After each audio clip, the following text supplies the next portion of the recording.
Welcome everybody, whether you're here in the room or zooming in to today's edition of the workshop in the history of material texts. As I say every time I have the opportunity to, in a somewhat congratulatory way, not self-congratulatory at all. Founded by Peter Salibras back in 1993, and meeting every month during the summer ever since. It's really astounding. Neil wanted to know which number in the series is it. Are we 5,300? Yeah, we don't know. We can ask Peter and he'll make it up. That's all right. All right, I'm Jerry Singerman, formerly humanities editor at the University of Pennsylvania Press and one of the current conveners of the workshop, along with Lesser, the Edward W. Kane Professor here at Penn, and John Pollack, the curator for research services at the Slack Center for Special Collections, Rare Books, and Manuscripts. It's also a quarter at Penn. We're also much aided by Lila Goldenberg of the Penn History Department and the Bristol Schoenberg Fellow in the History of Material Texts. For those of you who are in the room with us at the center, we ask that you please sign the attendance sheet that's circulating, and if you're not already on our listserv and would like to be, please also add email address.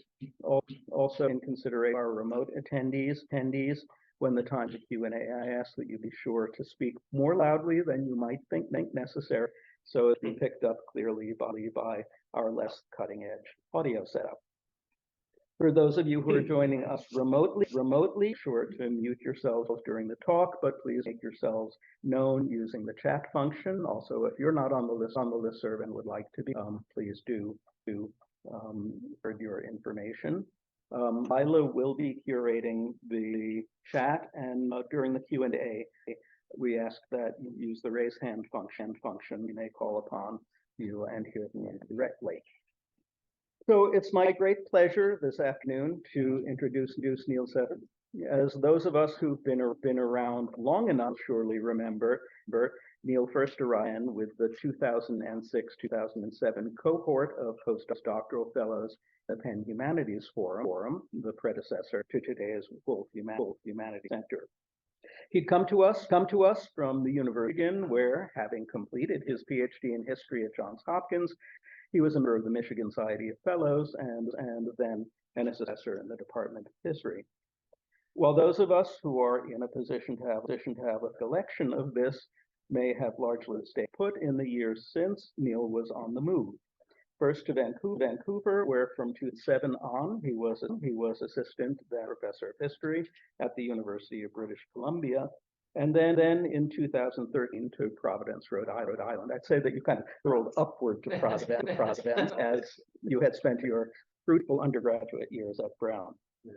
So in Providence, he was between 2013 and 2020. He was the Beatrice and Mario Santo Domingo director and librarian of the John Carter Brown Library, and currently associate professor of history at Brown, the position he still holds, along rectorship of the University Center for Latin American Caribbean Studies and affiliations with the Department of Hispanic Studies, the Institute for Environment and Society, the Program in Scientology and Society, and the Native American and Indigenous Studies Initiative. Teaching and research revolve around early modern cultural and intellectual history, with a particular focus on 18th century France, and Spain, and their overseas, especially Atlantic empires, and the encounters, impositions, and those empires affected. Also on transnational history of knowledge making in the Atlantic world, and the history of book, print, and cartographer up to and through the 19th century. His scholarship has been institutions too numerous to mention, with the Andrew W. Mellon and Fulbright Foundations, the Newberry and Huntington Libraries, Sug August Bibliothek, Planck Institute for the History of Science, and the New York Botanical Garden among them. He's held visiting appointments at the École des Sciences Sociales in France and the Universidad Estadual de Campinas, and I don't know Portuguese in Brazil. And he's author of Measuring the World, Enlightenment Science and the New World, which was awarded the Gilbert Chinard Prize for French Historical Studies. A web search tells me that his Cosmopolitanism and the Enlightenment, co-edited with Joan Palais, appeared in March from Cambridge, and that Amazon has only one copy left in stock, so don't feel like that.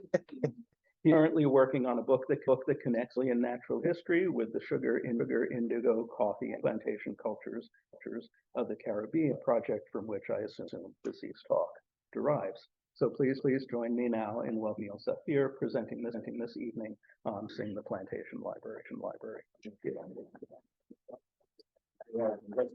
They're having weird audio problems on Zoom, so I'm gonna see what happens. Don't sit back. I won't. Did that fix the problem, people on Zoom? All right, I don't know. How about that? Did that fix the problem?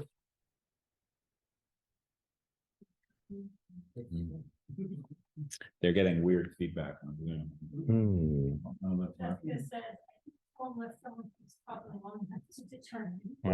If we mute that, does that make it better? Still echoing.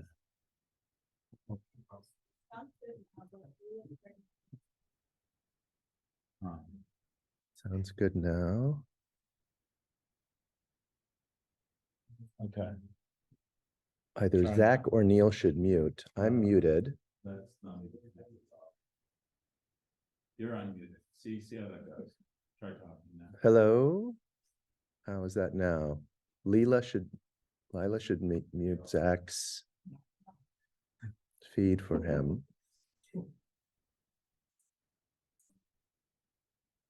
The irony is every time that I connect via Zoom, the sound is perfect. Sounds good now. Yes, it does sound okay. Okay, let's go.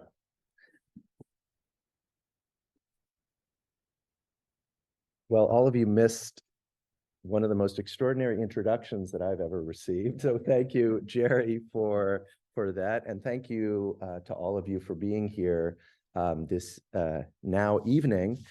It is, of course, a great pleasure for me to come back to Penn and to come back to this seminar and workshop, which used to be held over there, as everybody remembers, and was truly, for me, and has been and continues to be one of the models of scholarly, interdisciplinary engagement and collaboration. I think owing largely to John, to Zach, to Jerry, to José, whom I salute far away.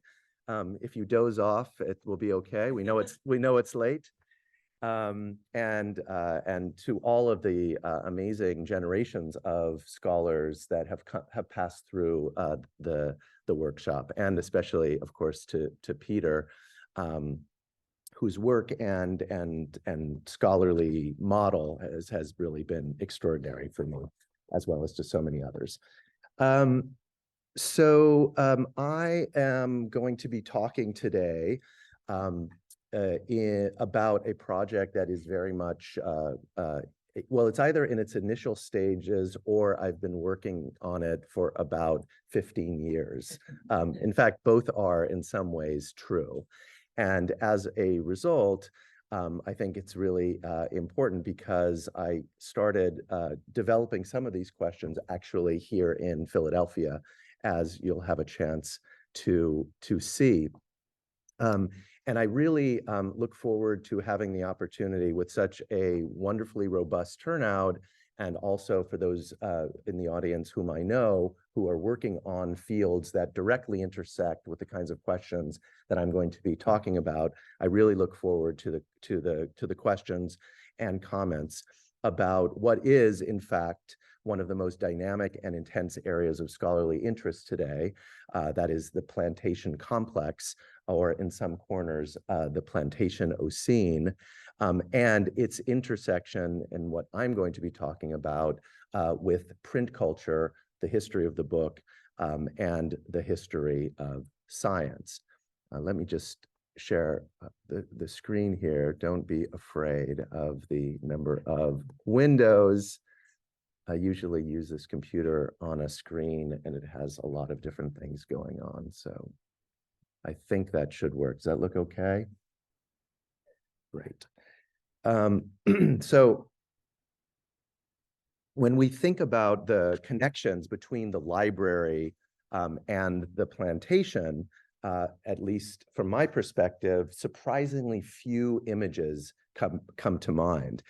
For any of you who have been to Monticello, that Enlightenment era slave plantation par excellence, it is of course difficult to come away from the experience without some sense of the intimate connection between bookish knowledge on the one hand and the management, repression, and even violence against enslaved populations on another. There has been some work on by scholars of the American South on this question of plantation libraries. Most of it is located in such obscure journals that I have even had difficult time getting access to it. And it is, in a sense, I was surprised by the fact that this was not something that scholars had really taken seriously in the way that I think should be done, can be done with the new tools of a materialist approach to books and printed material. So today I'm going to talk about a far more obscure example than the Library of Thomas Jefferson. Although I did happen to sit next to Peter Drummey last week at the, who's a curator at the Mass Historical Society, who promised me that he would provide me with information on Jefferson's library and some writings related to its use as a plantation library. Today, I'm going to talk about the case of José Mariano da Conceição Velozo and his Fazendeiro do Brasil, or commonly known as the Brazilian planter. In many ways, Conceição Velozo had a prosaic task. It was to translate contemporary manuals of Caribbean plantation culture into the Luso-Brazilian vernacular. He carried out this job, like he carried out most of his editorial activities, forcefully and formulaically, frequently taking a literal approach that would have belied the ever-changing social realities in which he had grown up, in particular in the province of Minas Gerais, in the heart of colonial Brazil, which had one of the largest concentrations of slaves in the colonial period. But the overarching idea of this project is to connect three distinct historiographical traditions, at least three, and there may be more. In fact, as you hear more, as you think about more, please alert me to those. One is the history of science, in many ways in the guise of the history of agriculture. Another is the history of the book, more in terms of the organization of knowledge rather than the materiality of texts, although at the same time, the materiality and circulation of text is very important, as is the history of translation and the practice of translation, which is something that I have not gotten too much into, but I look forward to hearing from those of you who work on those areas. And then finally, of course, the history of slavery and forced labor in a transatlantic context. One of the larger questions that I'm still working through, and that I think it will bring this project into dialogue with Caribbean specialists in particular, is how knowledge about the Caribbean made its way to Portuguese America, to Brazil, and the kinds of circuits that this ended up taking. Often these are topics that are dealt with very much in a kind of a national or monolinguistic context, And this seemed to me like a wonderful example of a way that this was extending beyond that particular monolingual zone. I'm looking at this topic through a particular iteration of what I call the Plantations Library. And it is this 10-volume series called Fazendeiro do Brasil. This is the John Carter Brown Library's copy of it, which also is digitized and fully available for anyone who wishes through the archive.org site. Fortunately for me also, the tomes were very comfortable standing by themselves. And I didn't sort of meet the ire of any librarians as I was trying to put them there to take these images. This is a text that is very widely known within the circles of Brazilian historians, especially, of course, of the 18th century, but even historians of science of the 19th century and historians of slavery of the 19th and 20th. However, one of the things that has happened to it is, I would say, that it has become somewhat lost in the divorce between the history of science and the history of slavery in Brazil. That is, historians of slavery have moved on, by and large, to look at those texts that focus on management practices of the enslaved in the 19th century, for many very important reasons, while historians of science have focused on this text as an exemplar of the Brazilian Enlightenment that nobody actually agreed that existed. And that they, in a sense, the historians of science are saying, well, no, we did have an Enlightenment. It happened in this particular period according to these rules. And José Mariano da Conceição Velozo is a paradigmatic exemplar of that.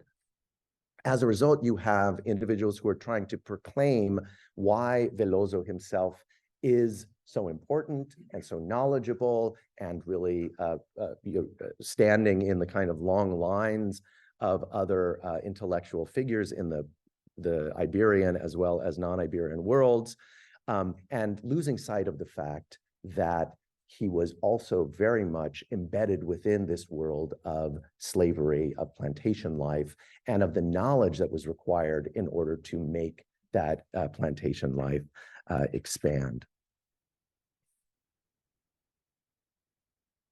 These are, I superimposed here onto the screen, essentially the divisions that Velozo was seeking to carry out by dividing his 10 tomes into, or rather 10 volumes into 5 tomes and individual parts. So you have tome 1 on sugarcane and its production, tome 2 on various forms of dyes, tome 3 beverages, alimentary beverages, tome 4 spices, and tome 5 fibers, which include cotton as well as other products.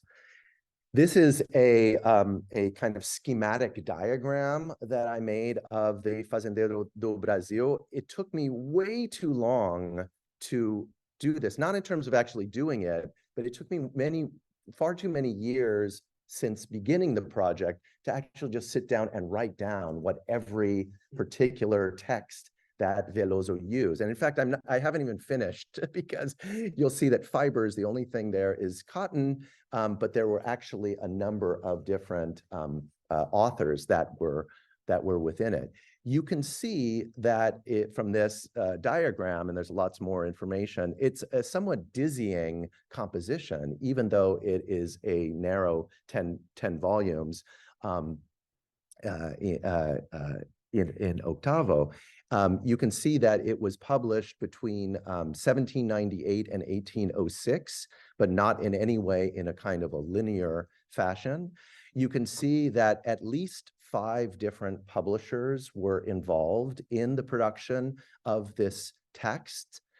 Some of the volumes ended up being produced in a second edition, and where the second edition is very, very common and the first edition is extremely rare, as an example. And it was, as you can see, a mixture of the history of agriculture, agricultural practice, as well as plantation management, but with sort of bits and pieces carried out. And you can see here, there's this 11th volume on milk, leite, queijo y manteiga, which is even more rare. It's in very, very few libraries, and it was produced by another project that I'll reference very, very, very quickly. So we can also come back to this later on in the presentation.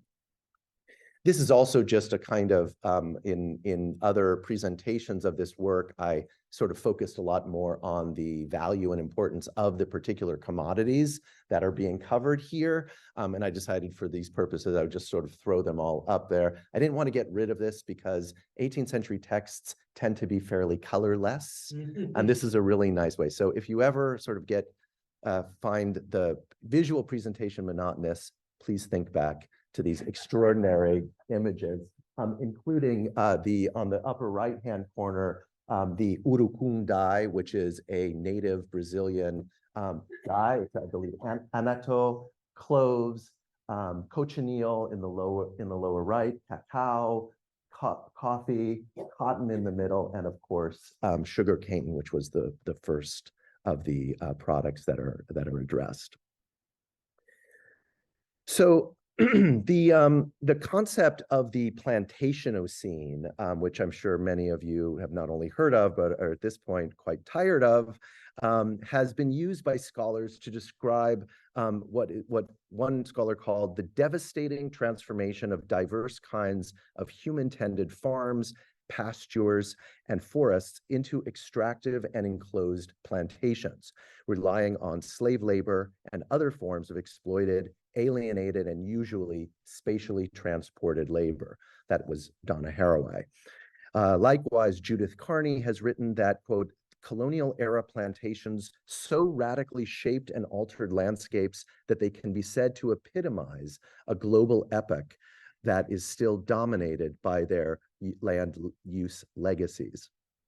Other scholars and activists have emphasized forms of fugitive knowledge and resistance to plantation cultures through alternative geographies, focusing on eclectic populations that included indigenous peoples, Maroons, and formerly enslaved persons who carved out their own spaces to pursue objects and projects at the fringes of what might otherwise be thought of normally as organized colonial space.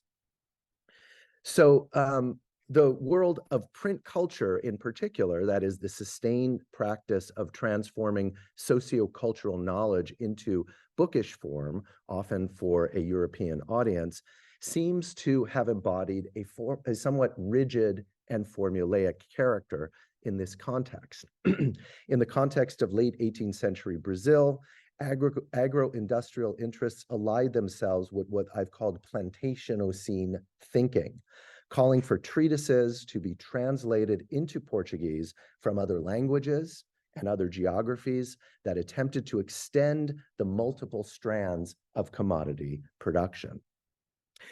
The idea was that armed with these different materials and information that in a sense garnered their authority by appearing in print, Portuguese imperial subjects would transform themselves into successful planters known as fazendeiros, who would avoid some of the errors and pitfalls of previous generations. However, in the end, the books that were produced by this project seemed to have been little consulted by practicing planters, as we'll see. One of the legacies that these plantation manuals left, however, drawn as they were from a narrow range of Caribbean contexts, French and English Caribbean in particular, obscured the new and different conditions experienced by African-descended peoples throughout Brazil and effectively erased their participation from the annals of agency and ingenuity.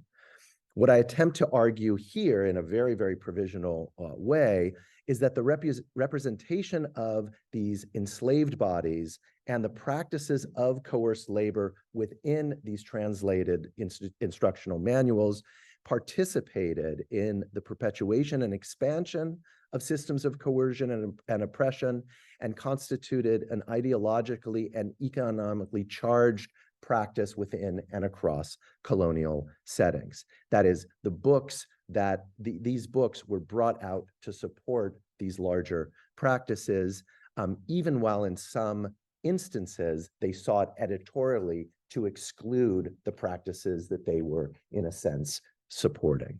Okay? So rereading these late 18th century plantation manuals reveals the extent to which publishers silenced or ignored many controversial topics, such as, probably most famously, the slave revolts in Saint-Domingue, modern-day Haiti, or also, strikingly, the everyday treatment of enslaved peoples. Even while slave societies in the Caribbean, like those of colonial Brazil, depended upon the maintenance and expansion of systems of coerced labor and the regular importation of enslaved Africans. This was the case even as Brazil saw very dramatic and profound transformations in demography, due primarily to the discovery of gold in the 1690s and the massive influx of enslaved laborers to work the mines, support the plantation system, and perform low-wage or no-wage labor in a variety of material contexts. And you can see here, this is a map on the upper left of the province of Minas Gerais, which was the central mining region. You can see it shown here below in red. Very close to the coast, but not on the coast, to the great lament of most mineros, that is present-day residents of Minas Gerais, who say, we have everything in Minas Gerais except the beach. As interest increased in finding these different places and sources, new routes to the interior made it possible for travelers to gain greater access to the region and for enslaved populations to be brought in with greater frequency, essentially creating a social environment in Minas that maintained a white minority, a Black enslaved majority, and increasing numbers of manumitted slaves and freed people of color over the course of the century. This is extremely important, the social dynamics of Minas Gerais, because this is precisely, and there's a lot more to be said about these dynamics, this is exactly the context into which Conceição Velozo was born. He was born in the bishopric of Mariana in 1742, which was a region that had been for 5 decades before then one of the most populous and economically significant places due to Portugal's discovery of the tremendous mineralogical resources, in particular gold and diamonds. As a result, it became one of the largest slaveholding regions in Brazil's history, rivaling Bahia in the 17th century. And so enslaved people constituted approximately 1/2 of the captaincy's total population. Free people of color, 1/3, and whites only slightly more than 1/5. Conceição Velozo also, his career took place against the backdrop of a very fundamental reordering of Portuguese scientific culture starting in the 1760s. I'm not going to get into too many details, but essentially Portugal imported a naturalist from Bologna, Domenico Vandelli, who reinvigorated the Portuguese scientific culture, inaugurating the Academy of Sciences in 1779, and sponsoring a series of scientific expeditions around the globe, with which Velozo is loosely associated as well. He himself entered the Franciscan convent of São Boaventura de Macacu, and 5 years later would find himself in the city of Rio de Janeiro, where he received his ordination at the convent of Santo Antonio. He then took on a position of instructor of geometry and connected with the Society of Natural History in Rio in 1783, eventually sending materials back from his native Brazil to Portugal, where he got the attention of an extremely important Portuguese minister, Rodrigo de Souza Coutinho, who spearheaded many agricultural and scientific projects from which Velozo would ultimately benefit. Prime among them is the Arco do Cego. You have only one example of the Arco do Cego at the Penn libraries. This was an extraordinary publication project that produced almost nearly 200 texts on natural history, agriculture, and a wide array of topics between 1799 and 1801. So a really intense period of production that coincided with the production of the Fazendeiro do Brasil. It is in this context, in fact, that Conceição Velozo connected to this fine-looking gentleman, Hipólito José da Costa, whose image was taken here in the great city of Philadelphia in 1799. Hipólito was sent as something of a botanical spy by Rodrigo de Souza Coutinho. He was instructed by Conceição Velozo in terms of what questions he should ask and the kinds of resources that he should look for. And he went on to meet people like William Hamilton, John and William Bartram, Humphrey Marshall, Charles Wilson Peel, Samuel Mitchell, and many other members of Philadelphia's elite scientific community. I wrote an article that came out on his life and work when I was just right after I was here at Penn. I'd be happy to pass that along to anybody who's interested. Now, while nearly all of Velozo's publishing activity between 1795 and 1806 contributed to his overarching goal of what he called bringing together and translating into Portuguese all of the foreign treatises to improve the rural economy of Brazil and the feitorias upon which the economy depends, his Fazendeiro do Brasil as a project stands out. A series of 5 tomes in 10 volumes, with an additional volume published out of series, as I mentioned, that galvanized his editorial and observational prowess and was distinctive for its thematic and organizational coherence across several volumes, but also entirely based upon the management and perpetuation of agro-industrial processes that were themselves dependent upon enslaved labor. The presence of anonymized African-descended agricultural laborers throughout these texts has often been ignored when highlighting the story of how Velozo and his youthful cohort brought science and sophistication to the Brazilian Enlightenment. In many ways, the Fazendeiro, this is the kind of the broader publication context, the Fazendeiro cannot be as disassociated from the other agro-industrial treatises whose translation and publication Velozo spearheaded. And here you see on the left the second tome on dyes of the Fazendeiro do Brasil. In the middle, Hipólito da Costa's description of the sugar maple.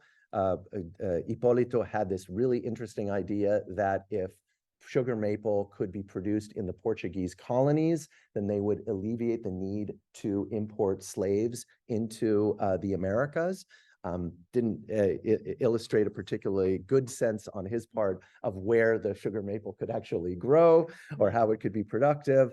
But the thinking is, I think, very illuminating here and illustrative of the fact that the Portuguese were thinking very much in terms of geopolitical ideas, but also ways in which the natural world could undermine the sort of reliance upon certain kinds of economic processes. And then finally, over on the far left, your far left, another example of a text that was produced by Velozo, but published at the office of Simão Tadeu Ferreira. Obviously, you can see that there's a great similarity in many ways between the typography as well as the organization of the texts. This was also part of a much larger and longer impulse, what we might call an encyclopedic impulse, that Don Rodrigo de Souza Coutinho was trying to put together, attempting to create what might be called a colonial encyclopedia with all of the abilities of his minions that he sent out. However, there's also a question, and this is a question sort of in terms of the kind of models that were being used of what the appropriate model might have been for these individuals, for Souza Coutinho, for Velozo, and the like. He mentions he uses and translate the Encyclopédie méthodique on Indigo. Here, he is taking his cue from the Museum Rusticum, which I believe we have a copy of on the table here, which was an English publication in the 1730s. And then, of course, the idea of creating a library of information was also hugely relevant. For those of you who work in the French world, this might evoke the efforts of this man, Moreau de Saint-Méry, who was an extremely influential colonist in Saint-Domingue, and of course, who also ended up coming to Philadelphia later in his career. He produced knowledge about the Americas and about the colonial world, including this absolutely fascinating set of articles that he published, one of the few that he published of his colonial encyclopedia on dance, that was published, I believe, in Parma and also in Philadelphia, 1796. I didn't look to see if that, I think you do have a copy of that, actually, that I looked at before, so that would be a fun one to take a look at. I will shout out a very, very, very, very recent publication by Sarah Johnson called Encyclopédie Noire, The Making of Moreau de Saint-Méry's Intellectual World. Literally, I ordered the book 5 days ago and it arrived. So it's hot off the press, but it uses this material, which is at the Archives Nationales in Paris, where essentially Moreau de Saint-Méry goes A through E, because he obviously must have run out of steam, to try and create an encyclopedia of the colonial world that spoke to the particularities and nature of these different processes in that world. So again, you can see here that I am trying to think as broadly and widely as possible, not narrowly within the Portuguese world, but looking at other kinds of models that were sort of in the air at the time and that can shed light on the nature of the editorial project.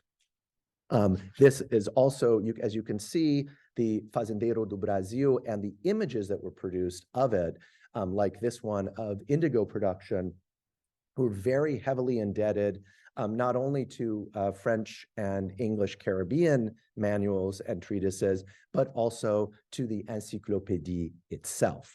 So you have a kind of a circulation of these different images, slight transformations that all very much value a kind of a keen attention.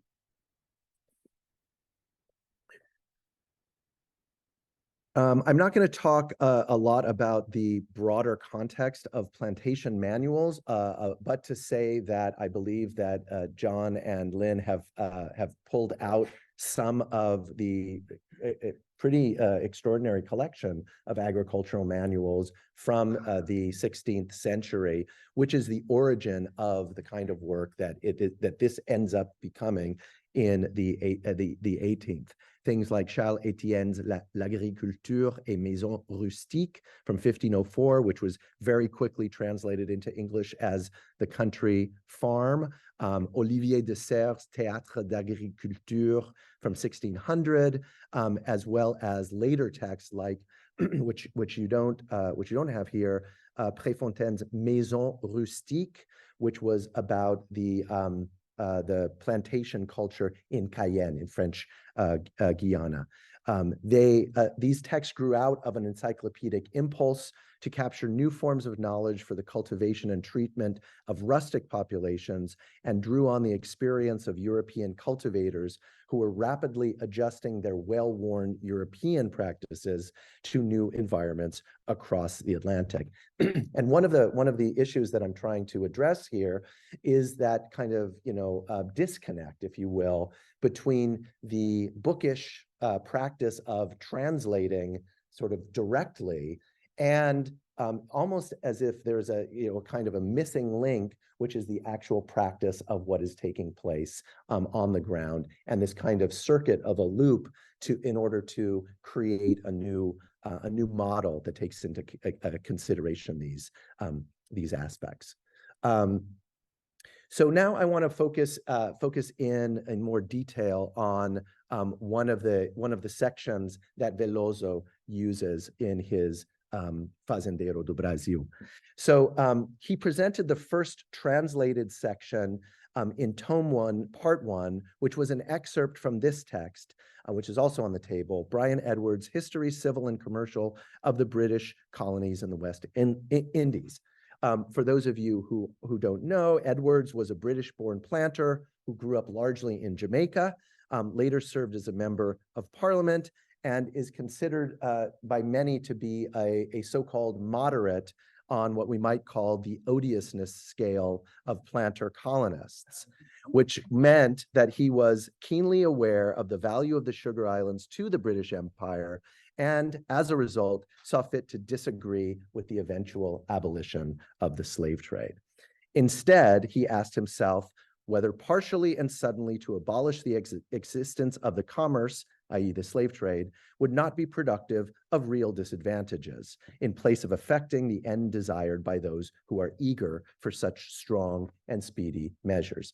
We're familiar with some of this pragmatic language of thinking economically first and foremost, and trying to soften the ultimate effects of what a full abolition of the slave trade would be. Now, Velozo, when he translates this in the Fazendeiro do Brasil, he limits his attention only to Book 5, which focuses on agriculture. But anyone perusing the table of contents of the Edwards would have seen that Book 4 contained an extensive section, actually a series of sections, on peoples of color and, quote, Negroes in a state of slavery, with explanations of the origin of the slave trade, the introduction of slavery in Hispaniola, modes of transporting slaves to the West Indies, and especially important for our purposes, quote, detail of the management of Negroes on a sugar plantation and mode of obtaining them, which also included sections on the housing, clothing, and medical care of slaves, and ended with proposals for the further ameliorating the conditions of the slave. Now, my point here, when we look at some of the ways in which Velozo's text became compressed when he translated them, is that the choices of translation forced Velozo to confront the reality of plantation agriculture and its employment of slave labor as a fundamental building block, where he saw as important the work of improving agricultural production for the betterment of the imperial economy. In other words, these were the things that he was focused on, and if he was reading carefully, which we know he was, he also had to see that at the root of all of that was the importation and the management and perpetuation of the slavery. On a very concrete level, however, Velozo's translation sought simply to create greater clarity for the translated text. And you can see this here, such as providing paragraph markers where it says cultura do açúcar, that sort of marker, the squiggly marker in the middle, and a numbering system to enable the reader to quickly locate the main sections, even then when those did not appear in the original source text. Using footnotes, Velozo was able to provide translations of terms commonly used in Brazil, commentaries on particular Brazilian practices, or attention to scientific knowledge that was left out or unknown by the original English and French authors. It is through footnotes, for instance, that Velozo sought to correct factual discrepancies between Edwards and what he viewed as the true history of the sugarcane, where he often vaunts what the Portuguese were doing in comparison to what the English was doing.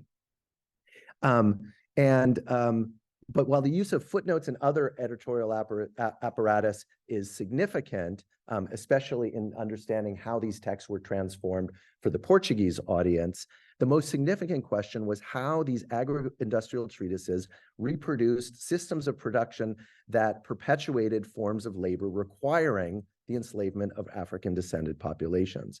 By looking at instances of translation where conscious decisions were made to translate words, phrases, or identities in particular ways, we can better understand how Velozo, as editor, as translator, and as naturalist, used his influence to parse and select distinct segments and languages so that agro-industrial operations at the level of the empire could be produced. So I'm hoping I'll show some of these examples here. You can see that he essentially was taking a variety of different texts and words and translating them in these different ways. And I don't have the English side by side here, but I'll give you a sense of that here. Multiple references to slaves, escravos, and blacks, in Portuguese, pretos and negros, dot the textual landscape, as they do within the original text from which Velozo was drawing.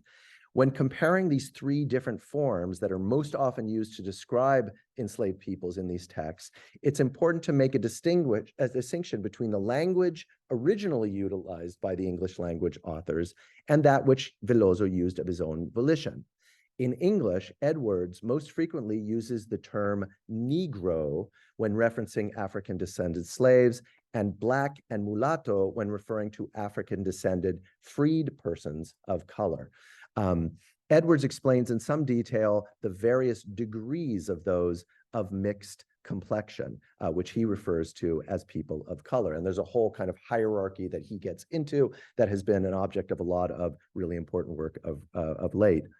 These racialized stereotypes and fictionalized hierarchies have been the subject of a bevy of recent scholarship, but the other question is how to understand and appreciate more generally the presence of these groups, where they do appear, and to determine the agency they are meant to embody within the text of a whole. And I should have said earlier, and we can talk about this more in the Q&A, that one of my efforts here is to, in a sense, figure out what status enslaved people had within these translated texts as agents of their own activities and their own engagements and the like.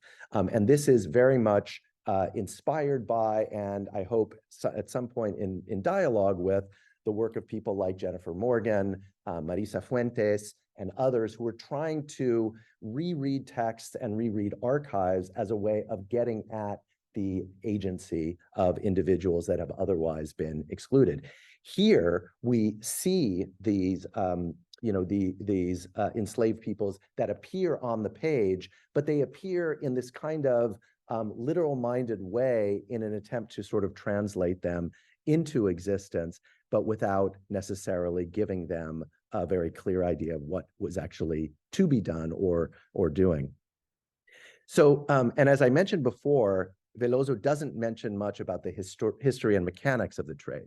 So how are we to view the absence of attention given by Velozo to the mechanics of slave management, to the history of the trade, and to the place of slavery in plantation settings? What kinds of reading practices are we to attribute to him that make sense of his selectivity in choosing what to include and what not to?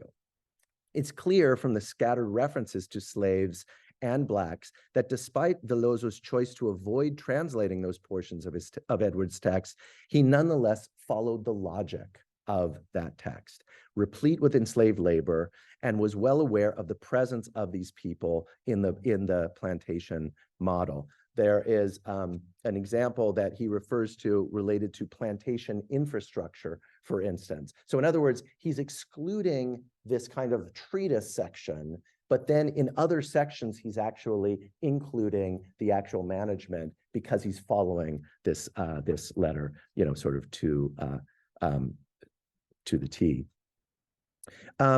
So from these short excerpts, there are several inescapable conclusions. In the first instance, negros and escravos appear in Velozo's translations to be almost interchangeable. In Edwards' usage, negros, or rather Negroes, seems to be the term of choice to describe African-descended slaves. Whereas when Velozo engages in the process of translation, he appears to oscillate depending on the semantic element just as much as any functional distinction between negro and escravo. More generally, it's clear that through the act of translation, Velozo perpetuates a system of plantation management that brings with it certain preconceived ideas about the place of African slave within this Caribbean social hierarchy. All of the social dynamics and all of the repressive behavior associated with slave treatment in Jamaica is imported into the logic of the Portuguese text without any indication of the specific conditions or circumstances that might hold in Brazil. So he's footnoting Brazilian terms to point out that for the Portuguese, but he is not in any way trying to think forward through slavery about the nature of what needs to change in these particular contexts. I'm going to skip this just for a question of time, this example, which is about surveillance and the way in which that he translates this. We can get back to this in the Q&A. So to move toward a conclusion, one of the bitter ironies of Velozo's efforts was that the readership in Brazil for his volumes seems to have remained quite low. Although we only have some anecdotal evidence for the distribution and circulation of these volumes, the case of Sao Paulo seems to be particularly revealing.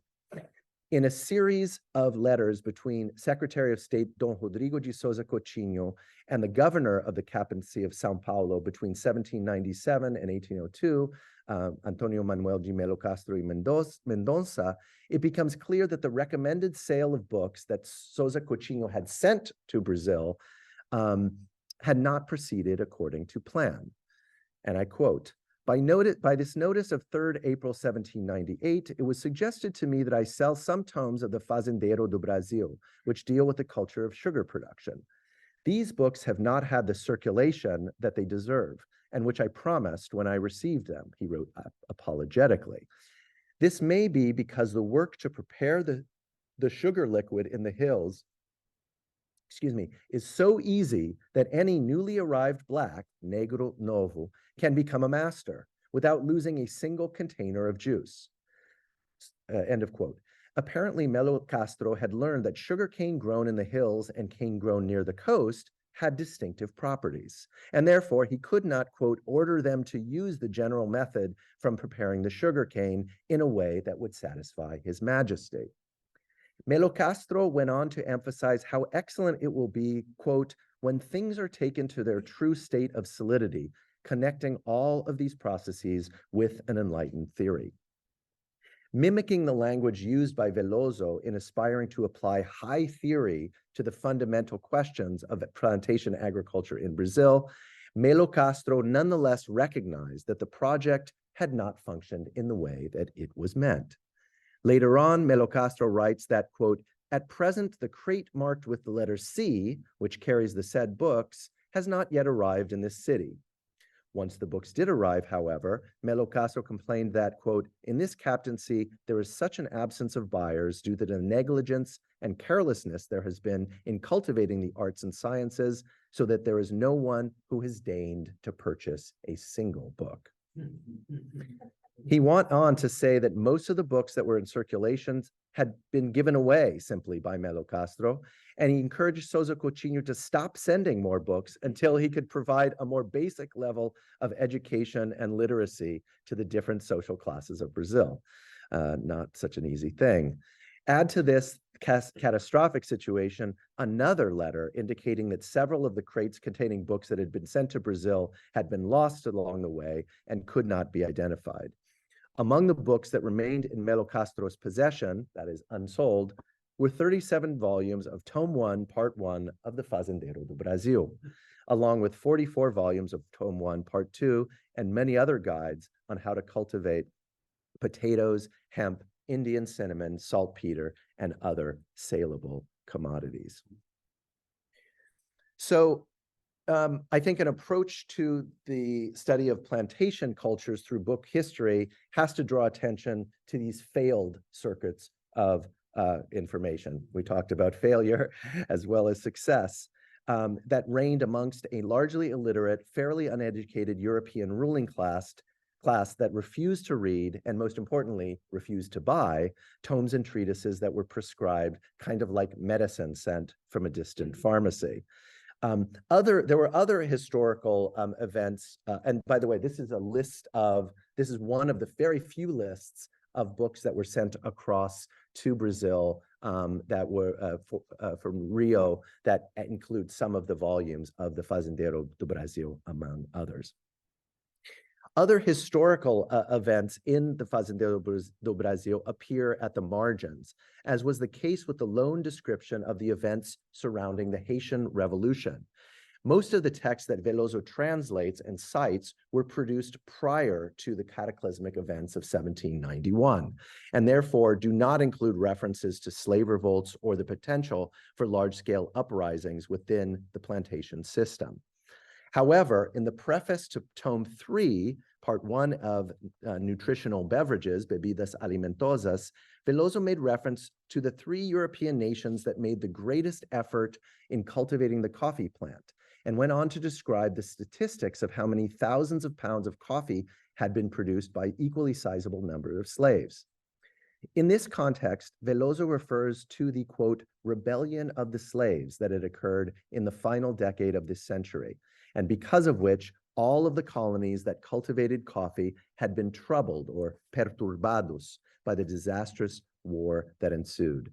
By allying wartime destruction with the action of the once enslaved rebels, Velozo placed himself on the side of those whose primary concern was the economic well-being of the nation, eschewing entirely the ingenuity and efficacy of those revolutionaries who succeeded in launching the most successful slave revolt the hemisphere had ever seen. It is perhaps not surprising in this context that someone who hewed closely to the imperial machine would have ended up on the economic side of this commodity equation, highly critical of any collective action that would upend trade and commerce around natural resources and exchangeable products.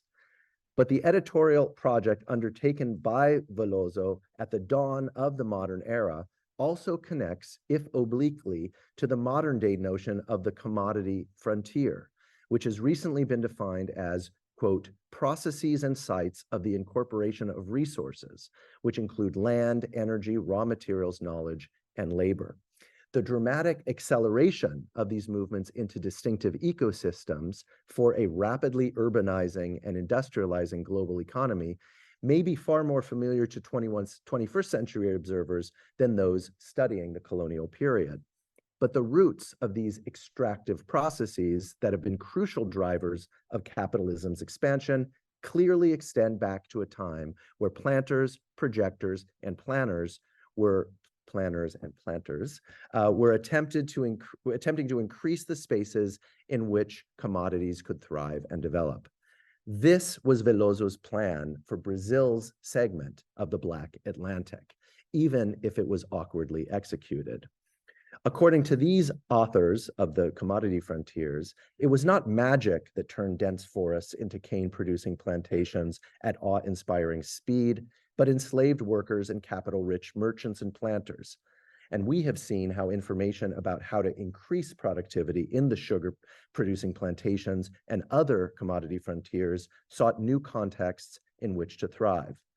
What a book historical approach has contributed, I hope, to this field of inquiry is to demonstrate the importance of translation as a mechanism for commodity expansion and the power of repetition and replication in enabling these models and systems to take root.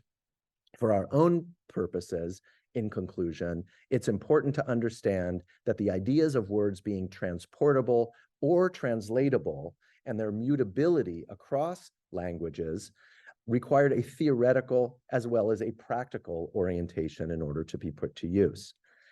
To comprehend how texts such as those produced by Velozo could and should be understood in the context of a history of the Atlantic world, we need to draw ourselves closer to understanding the act of translation as a practice, one that connects science and slavery together through the crisscrossing languages and contexts of plantations and commodity frontiers. Thank you.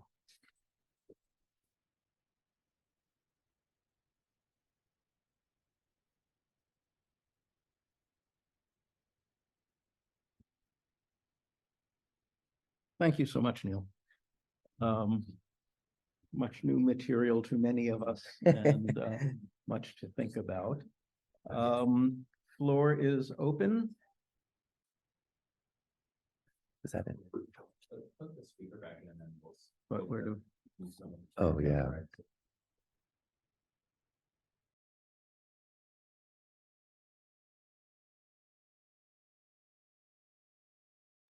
Please. Thank you.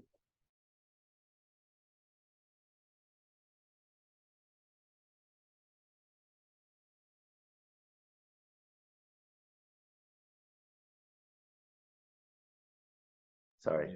There we go. Go ahead.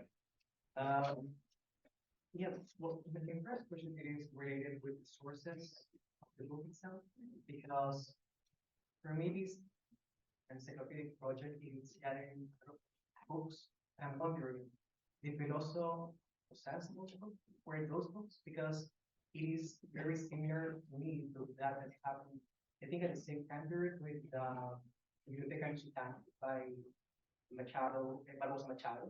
There was this amount of books that were connected and gathered together on one volume. So my first question was that, right? Those books that he were just gathering were of his own, people says that.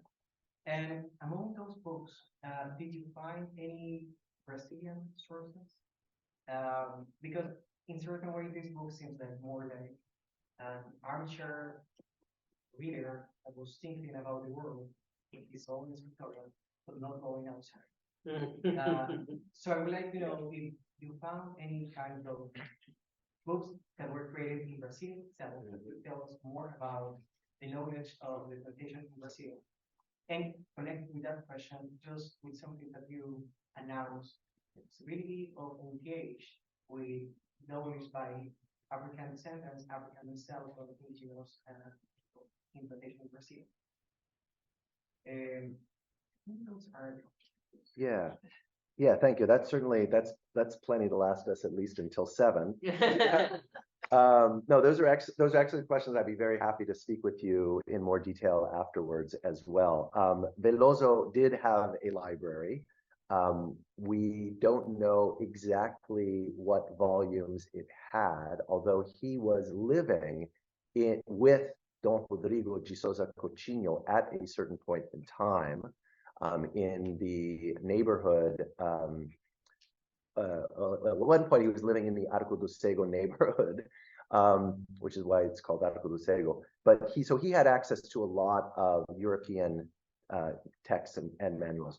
We don't know exactly what he had access to when he was working on this, but we do know later on, because of the transferal of the library from the Arco do Cego to the Impressão Regia, which occurred in about 1803.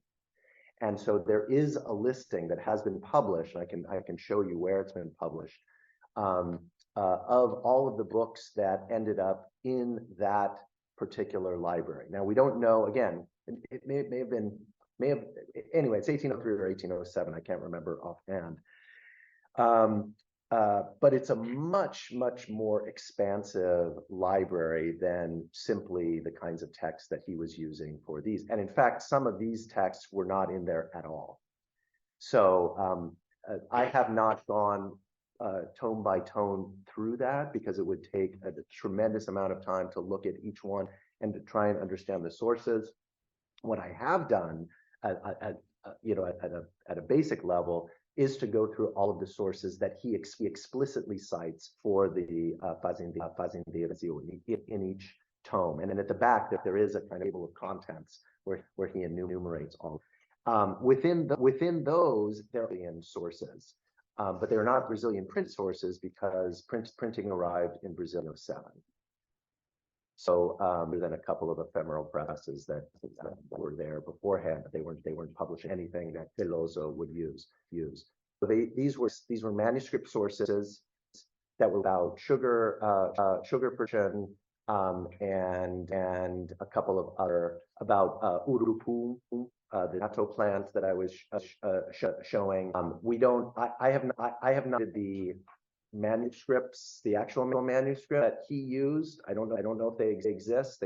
But it's quite, doing a project like this, and this is something that I've been sort of surprised by within this very, very narrow and volume effort.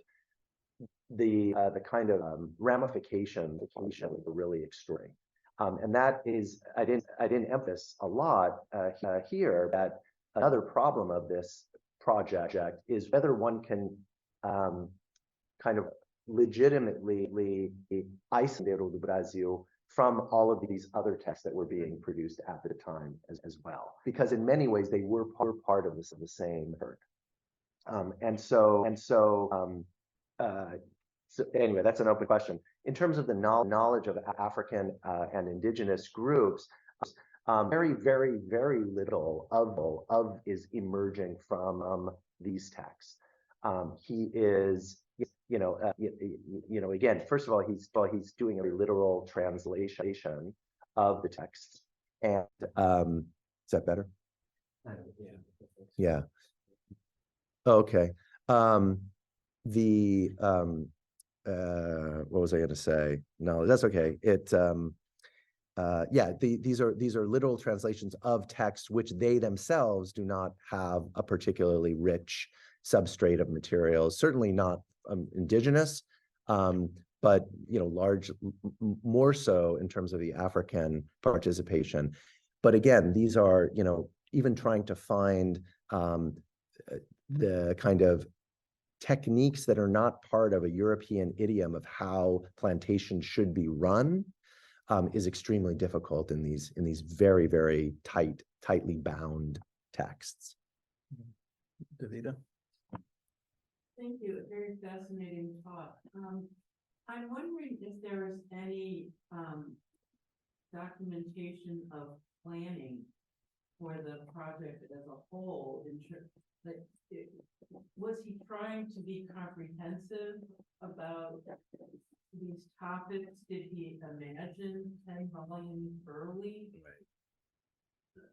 Yeah, that's a really good question. Nothing that I have found has indicated any kind of forethought about exactly how many volumes would eventually be produced. I think based on the kind of how should I say it, like unstable publication record. Probably he was to a certain degree making it up as he was going along. He was, and I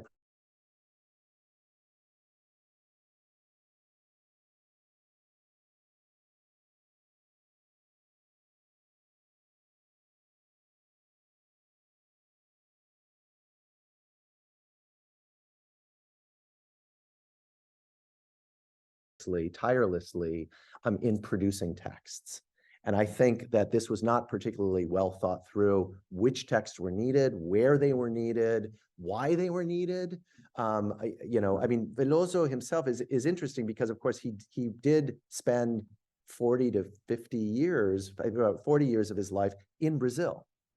So this is why I tried to emphasize early on that he was familiar with the kind of slavery and slave system, slave society that Brazil was.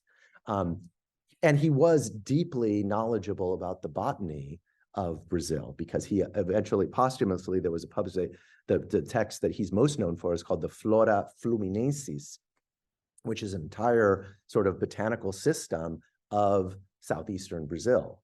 But clearly, he did not have much knowledge about the agricultural world per se. And so a lot of the a lot of what is unique about what Velozo writes, and I've published other articles on this, are actually his prefaces. It's really the only sui generis kind of material in there. And he waxes very poetically, florally. At one point, he likens himself to a bee flying from, flower to flower, pollinating. He's really quite eloquent in a lot of ways. But it doesn't quite seem like he had, unlike Moreau de Saint-Méry, who was locked into the idea of creating these more effective systems from the ground there. He seems to be, in some cases paying lip service.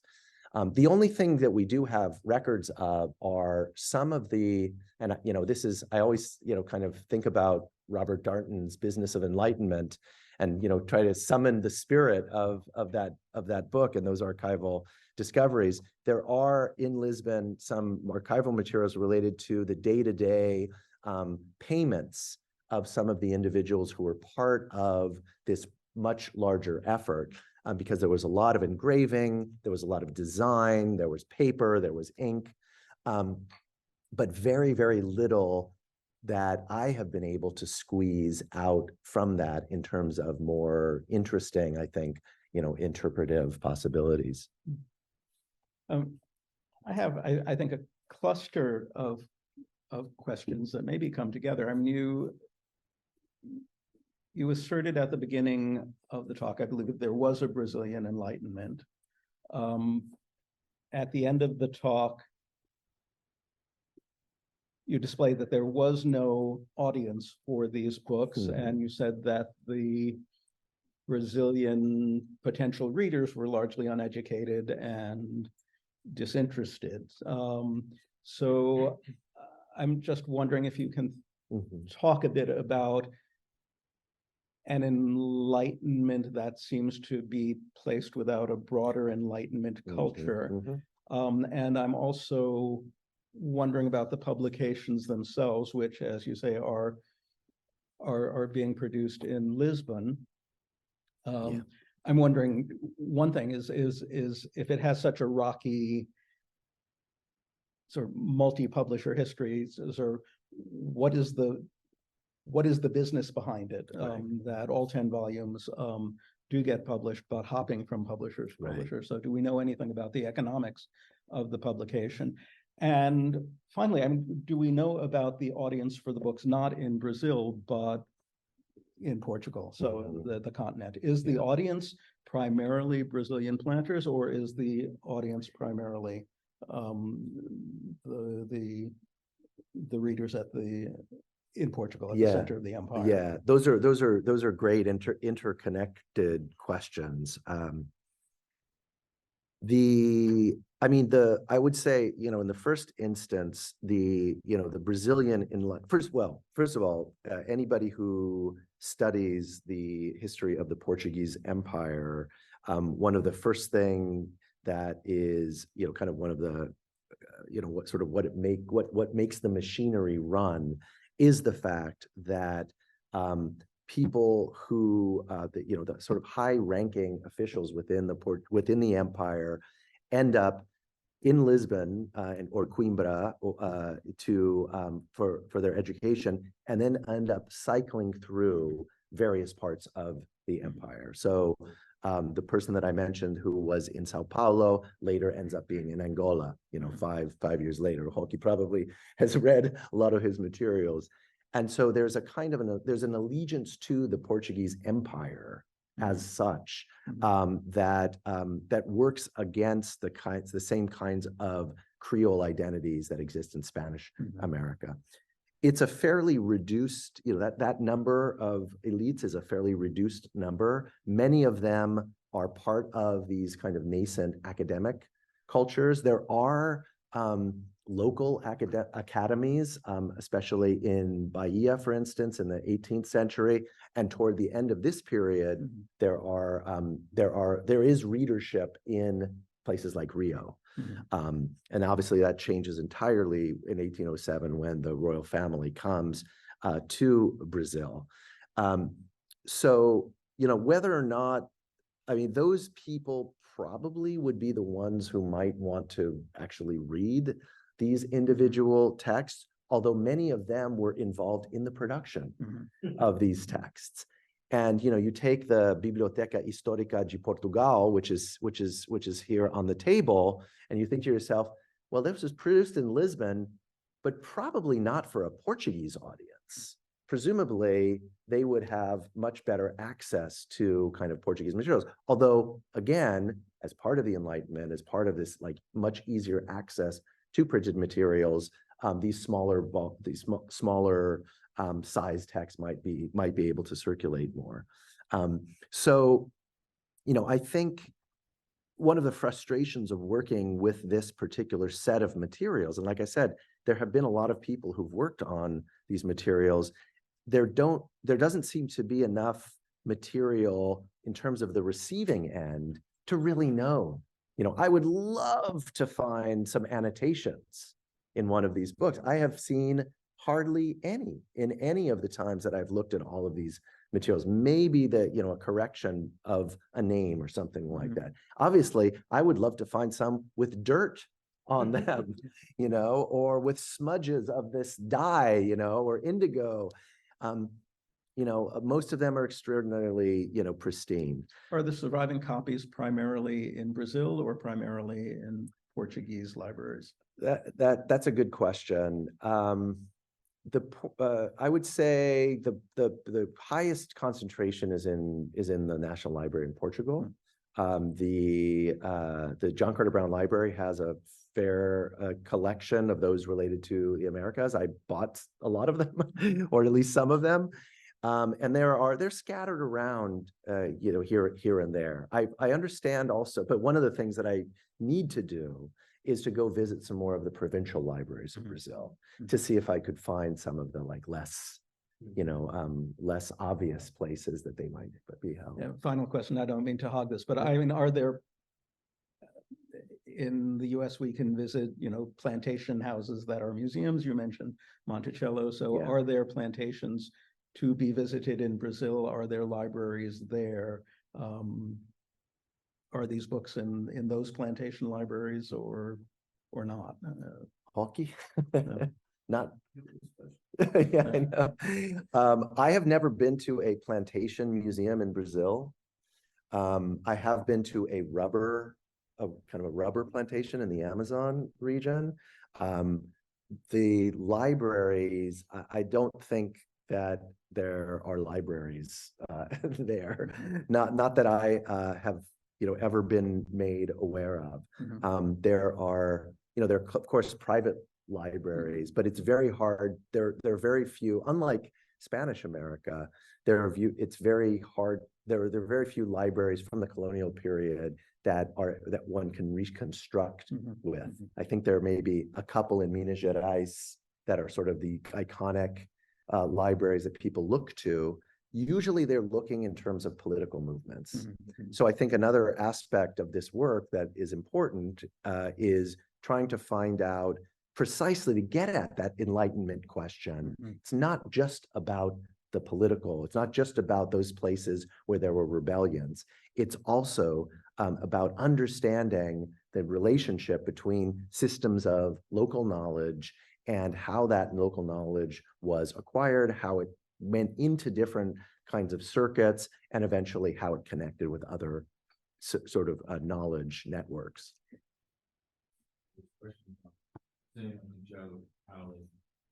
Okay. Joe Howley. Hi, Neil. Thank you so much. That was really, really rich and stimulating for me. I'm a classicist, and I've spent the last few years reading the ancient Greek and Roman versions of these kinds of books. So I had wanted to ask you if that tradition comes up anywhere in this. I know that the ancient tradition of natural history writing was important for an earlier era of European natural history writing, but about the New World. But based on some things you were just saying, I wanted to actually dig into what you were saying about failure and the sort of anxiety about whether anyone's going to read this and nobody's buying them, and ask, what you think these books are actually for. So there's this general question of like, how does the epistemic project of natural history relate to the epistemic project of I don't know, agronomic writing is what we would call it in Roman studies, but this is something adjacent maybe.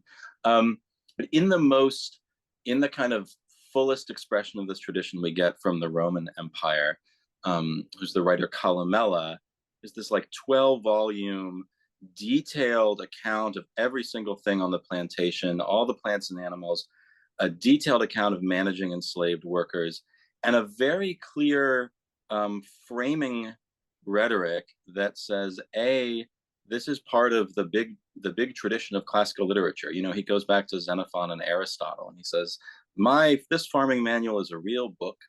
But then he also seems to suggest that the point of this is not so much to help you run the farm as it is to help you talk like an expert when you're commanding the people who actually run the farm, right? So like there are overseers who actually have real practical knowledge and real day-to-day responsibilities. And your biggest concern is that they not think that they're calling the shots. So here's a lot of information about olives and goats so that you can talk to them like you know what you're doing. You see what I'm saying? And so like that suggests that you're never going to find one of these with dirt in it because that's not what it's for. Right. But I don't know if that translates to this context. What do you think? Sounds like a highly plausible hypothesis to me. You know, I do think that there was, you know, I'm not entirely sure how it is that they worked so hard to produce so many texts on so many different topics, and to our knowledge, it ended up being such a just like thud of a project. What they were thinking, other than trying to, in a sense, you know, catapult themselves into a kind of Luso-Brazilian enlightenment by doing what all of these other, you know, folks were doing. And I think I think the volume size of the text is also very relevant here because you know, this was a moment where I think they felt that they could really make a splash, at least in terms of demonstrating to the outside world that they were producing knowledge. There was also an effort to look at models that worked in their view, you know, primarily English and French, and mostly French, but also, you know, there was a treatise on the Bank of England that was produced as part of this as well. So, you know, so I don't think it was 100% cynical or naive. There was, I think, an attempt to actually produce knowledge. But when it transferred to the American side, you know, the plantation owners were, you know, were really not the same people who, you know, had much of a kind of, or at least the ones who were, you know, actually out there doing the work. They were not the same that of those who were in the kind of the natural historical, you know, sort of world. So I do think that there was a real divorce there, and you know, and that may be why it just simply didn't fly, you know, because it was totally, you know, outdated knowledge really that wouldn't work in, you know, what it was outdated and not appropriate for the specific Brazilian circumstances. But also it just wasn't part of a kind of cultural universe that anybody could really imagine gaining access to or extending themselves to. There are some very explicit, especially with sugar, there are some explicit citations of classical texts, as well as it's something Sakurai, that is a text that is produced, that is then produced in Latin and in Portuguese, I believe. No, actually, it may be entirely produced in Latin, but published by the Arco do Cego. So that also speaks to this kind of articulation of an erudite classical culture as part of this other world. There's some really interesting work on that. There's also a student who did her PhD at Brown, who's now at Yale, whose name I will remember in about 30 seconds, Erika Valdivieso, who is also doing really great work on this particular text, sort of looking at Latin in the New World in the Portuguese context. So happy to put you in touch if you want. Okay, let's do, Phil, did you have a, no, okay. So Richard, then Marcy. I'm thinking of potential audiences. I see failure once again. You always have with me, Richard. The Society of the Olive and the Vine, these French guys that went in the 18 teens to Alabama to produce wine and olive. And they have a host of all kinds of manuals with them to set up this colony. And of course, it's total failure. The extent to which these guys are producing knowledge for other expeditions that are coming out of Lisbon, going to Paraguay or other parts of the Portuguese Empire. In the sense, is it a manual not for the guys in Brazil per se, but for would-be, let's say, plantation owners, colonizers, In other places. entrepreneurs of various types back in Lisbon or Spain or wherever else these books are going, if they go anyplace. Yeah. That's certainly, an interesting idea. There were certain texts that were produced during this period, I'd say in the last, kind of 2 decades of the 18th century, that were meant as guides and manuals for travelers and to accumulate and acquire new knowledge about particular areas that could then go into the sort of the, knowledge structures that they were sort of working from. So that, that sort of scientific impulse to collect information is why Hipólito da Costa came to North America. But he certainly wasn't the only one. They were sending some to Africa and also to Goa. I would love to find out, for instance, if I know that there was there was a list of books that was sent to Angola that included titles from the Arco do Cego. I spent, years tracking down a very obscure reference by Diogo Romano Curto to this Arquivos da Angola, and I was pretty much convinced that it didn't exist. And then I went to Harvard and I finally found it. And then I looked on Google Books and it had been there all along. So that was a bit embarrassing, but I think, I think until we know actually how these books were actually traveling in the satchels of these individuals, I'm not sure we'll ever know, what kind of, how stimulating they might have been for particular individual, what we might call projectors, right? Or what? Or adventurers, yeah. I think, I personally, would want things that are a little bit more up to date if I were, taking a trip somewhere. I think the fact that these are coming out of a very highly particularized context, which has hardly ever been kind of recognized even in the broader scholarly literature. The one person who has really done a fair amount of work on this is our friend in just blanked on his name. Marchesi, exactly. Rafael Marchesi, who basically says, well, but he's not interested in these particular texts because they're basically just literal translations of these other texts. And it's not until the early 19th century when they start actually transforming their treatises into manuals to deal with Brazilian slaves in particular in the particular context. So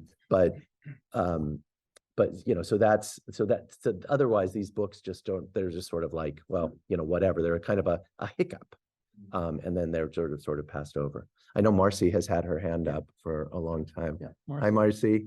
Hi, Neil. Thanks. Such a great talk, great project.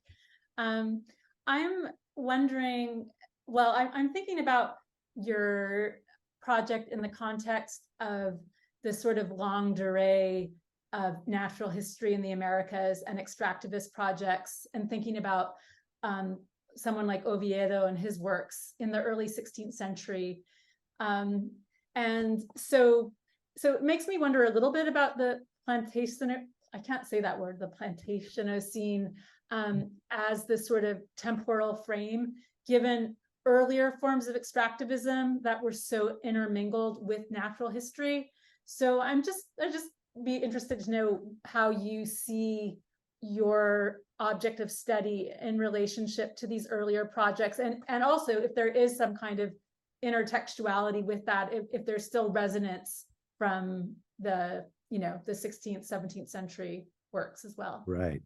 Yeah, great questions. Yeah, I mean, the Plantationocene is really, I think the reason that I brought that term in was to, you know, to think about connecting these texts that are otherwise pretty much just forgotten into something that really relates and resonates with you know, the world that we live in today, for lack of a better way of saying it. Whether or not there is a kind of a scientific foundation to using a term like that, you know, to include or not include certain kinds of projects, I'm not so sure. I think, and you know, and as a result, and because of the fact that it is a very difficult word to pronounce, often I think, you know, it should just get rid of it. But I do like the way that there's another book that just came out on environmental history that uses a different terminology. I think it's called The Cropscape. And so really fascinating book. If any of you study environmental history, this was a book that was written you know, by 4 people collectively. I think Tiago Gil, who is here at Drexel, it may be part of that, historian of science. But they basically took 4 people and they completely, there's no clarity about who wrote which part. So they did a brilliant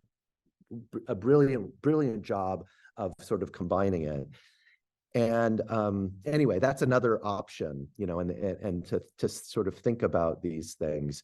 I do think that, you know, the kinds of extractive processes, I'm 100% on board with the idea that the extractive processes that began to take place in the 16th century, and even going back to plantation economies in the 15th, in the Atlantic, are absolutely part and parcel of this story, and that deserve to be included in a longer trajectory. I think, well, what's interesting, I mean, I think whether they're included or not in these particular edited kind of reduced text is up to, it depends, basically. I think in some of the longer texts, you do see, you know, references to classical antiquity, classical authors. There may in fact be, you know, a reference to, you know, when talking about the history of well, I think the history of cacao, for instance, like there are references to much earlier, you know, texts. They tend to sort of go right over them, and they don't sort of see them as part of this project, because it just seems like, to the extent that these are pragmatically oriented texts, there's not a lot of value in spending a lot of time on the history. But it's certainly part of a larger arc, and you know, and that I think is part of, you know, this larger tradition of agricultural manuals that are ultimately the basis of what these texts are doing. Well, one last question. Well, connected to that, I mean, and this actually is a question of profound ignorance, but there's the term, the concept of plantation. When you talk about the larger arc of agricultural names, obviously, yes, you could say it's agriculture, it's extracted from the land, but the plantation is obviously something Right. new. Yes. Yes. Yeah. However, the word plantation in the English context in Ireland is not an extractive, not the same sort of thing, but it is more a political sort of mode of economy. So the question of ignorance is how fraught and how meaningful is that word of plantation? And to put it more in your terms, I mean, is this project for which clearly, we're sort of wondering what it was for. Yeah. I think we're often, we often think the books are actually written for something. We want to think the art books are written, and often books are just, they come about because they're patronized and it has to do with prestige and competition in a larger enlightened world and all of that, which, purposefulness there is highly problematic. But here, I mean, folks seem to be sort of filling in, like, well, what is a plantation? Right. And so here it is, because clearly it's a motive, insofar as agriculture, it's legible. Right. But as a motive, it is very much opaque, or at least, Yeah, I think that's a really, really important point. And, part of the challenge of a project like this, of course, is figuring out what the appropriate language is to use when we're talking about something that is being ported from one language to the next. Of course, remember, this is, the Fazendeiro do Brasil. Fazenda comes from the verb fazer, to make, to produce. So it's like it's the people who produce on the land. We, in the English context, they're called planters, right? And the plantation, you're absolutely right. Why do I know this? Because I live in the state called that used to be called the state of Rhode Island, and Providence Plantations. It no longer has that term in its in its charter or in its state title, because of the association with a different kind of plantations, which weren't the kind of plantations that existed when it was found. So I think, but to your point, I am absolutely trying to connect it to this kind of very specific moment when agriculture, in a sense, turns the corner and says, we can produce things that are going to provide not only sustenance for us in our enclosure, but also tremendous wealth, and with tremendous wealth, tremendous power, no matter what the cost, in a sense. And I think that's where the kind of anodyne nature of natural history and the anodyne nature of, we want our enlightenment too, kind of comes crashing into the fact that these systems of production, depend upon an institution that that we now recognize as being one that we want to distance ourselves from as much as possible. So I think that's the interesting intersection that they themselves were not even necessarily aware of, but they were operating within this world that we as historians and scholars are left to pick apart. There's much more to say, but we have run over time. And for those of us in the room, we still happily live in the bibliocene. And there are books on the table to discuss with Neil. So for now, I'd just like to call an end to this session with a great round of thanks.